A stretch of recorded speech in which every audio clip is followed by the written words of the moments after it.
It's over. Case closed. I don't want to hear nothing else. Dmitry Bivol has himself and his team to blame for the reason he is not undisputed, and Artur Beterbiev beat him. And I'm going to explain in this video. What you guys just witnessed and heard was some behind the scenes of Bivol's team, and you guys seen the subtitles on the screen. In the rounds, especially the late rounds, that was Bivol's camp or his trainers or whatnot, and they were yelling in Russian, move, move, move away, yada, yada, yada. If you guys listen, his team is frantically screaming at him, or whatever, and saying, don't jump on him, back up, move away, move away, move away. So it just goes to show you that Boxing Ego, aka Ego, my reads in this game are impeccable. After the fight, there were the usual suspects, Eddie Hearn and, boxing fans who were trying to turn the outcome of the fight into some alleged controversy. But if you listen to all of my content, which is still up, I expressed the reason why I thought Bivol either had fought to a draw or I could see Betberbiev winning close. I'm not saying it was a runaway fight. It was a competitive fight, but that's what you should expect when everything's on the line, all belts. The fight was rescheduled because Betberbiev was injured. So you should have expected a tough fight from two undefeated top level competitors. But this clip to me illustrates exactly the reason why Bivol lost. If Bivol would have finished as strong as he started, like in rounds 1, 2, 3, then we could be talking about something different. And again, it's such a shame that people, they try their damnedest in boxing to make everything a soap opera, a controversy. We got Bivol's team filing petitions and begging the sanctioning bodies to push for the immediate rematch.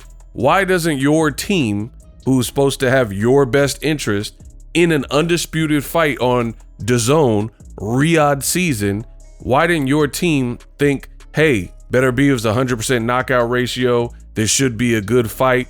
Most people thought it would be a good fight on paper and a difficult fight for both. Why didn't your team have a rematch clause since you bring a belt into this affair against a unified champion? It's just foolish. It's foolish. It's just like Devin Haney versus Ryan Garcia. You don't have rehydration clauses when Ryan's missing weight. You didn't think to have one from the beginning. You didn't think to have a rematch clause. This is just missteps by these champion fighters teams, Bivol and in that case, Haney. And I have no mercy because just like the saying goes, you don't get what you're worth, you get what you negotiate. Same thing when we're talking about a boxing match.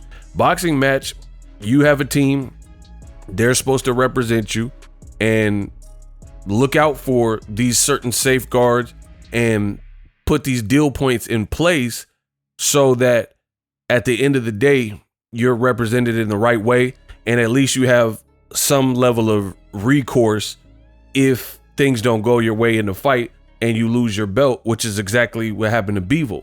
Now they're talking about Betberbiev is ordered to fight his mandatory Michael Iffert, and Bob Arum has also been on wax saying they'll both take fights before they fight again. He doesn't see them doing an immediate rematch. So you have to, knowing that you didn't have a rematch clause in there and nothing to enforce an automatic rematch, then you got to fight all rounds. And Bivol, simply put, did not do that.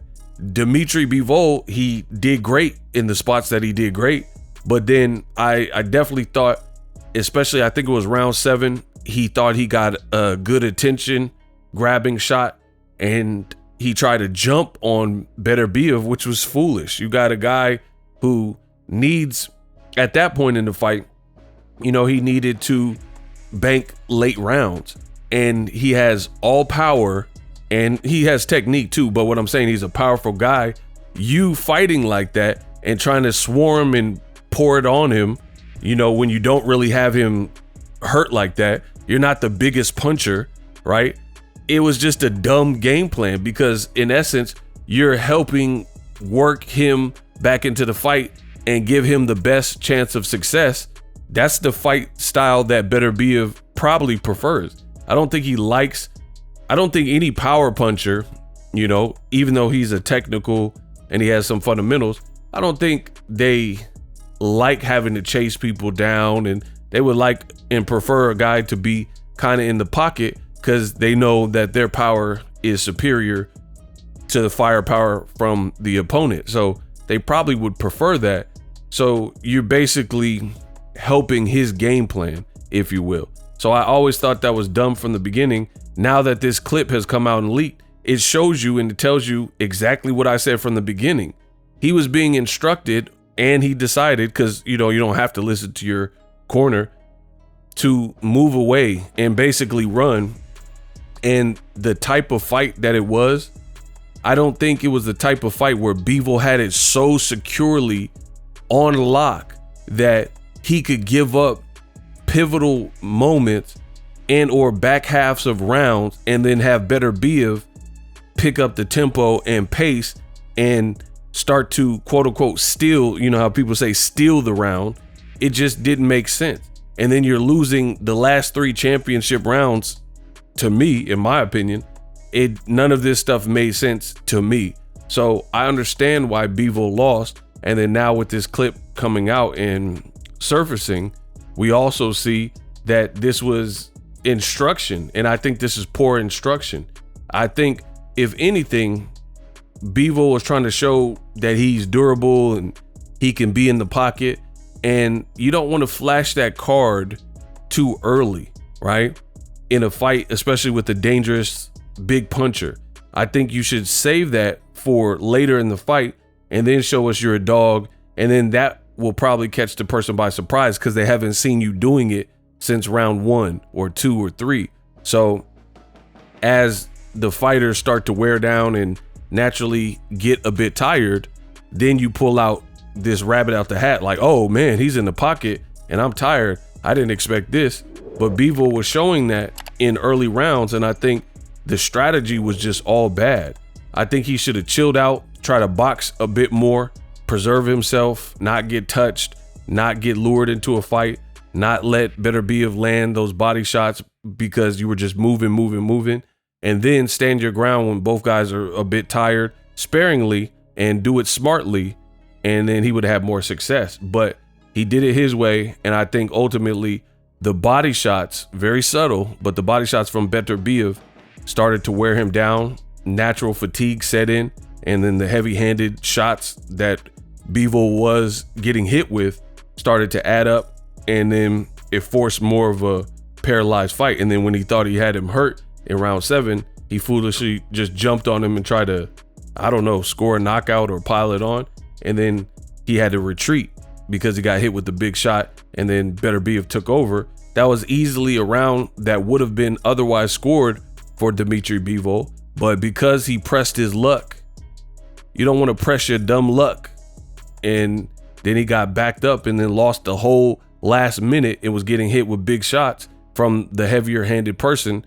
And he just completely fell off a cliff, stopped throwing offense in these moments. And then now this clip proves what I was saying. They're telling him, back away, move, run. You know, they're basically saying to run. And to me, this is why he lost the fight.